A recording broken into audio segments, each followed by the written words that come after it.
42% reservation కోసం చేపట్టిన బంద్ విజయవంతమైందని మందకృష్ణ మాదిగ చెప్పారు. బీసీల డిమాండ్ న్యాయమైందని పౌర సమాజం నమ్మిందన్నారు.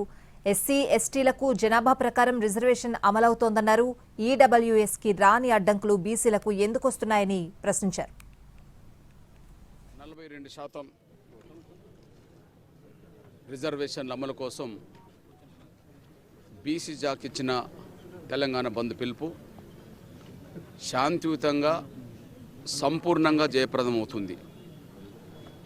ఈ జయప్రదం కావడానికి ప్రధాన కారణం కులాలతో, మతాలతో, రాజకీయాలతో సంబంధం లేకుండా తెలంగాణ మొత్తం పౌర సమాజం ఈ డిమాండ్ను న్యాయబద్ధమని చెప్పి మనసా వాచా నమ్మింది కాబట్టినే సంపూర్ణంగా శాంతియుతంగా బంద్ విజయవంతమవుతుంది.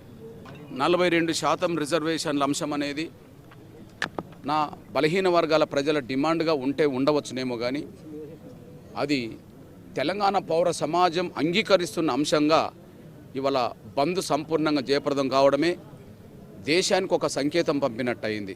ఈడబ్ల్యూఎస్ రిజర్వేషన్ తీసుకొచ్చినప్పుడే దేశంలో 50% రిజర్వేషన్లు ఎప్పుడో దాటిపోయింది. 50% రిజర్వేషన్లు దాటద్దనే నిబంధన మా బీసీ ప్రజలకు అడ్డంకులు కల్పించడానికి మాత్రమేనా అని చెప్పి మేము స్పష్టంగా నిలదీస్తున్నాం.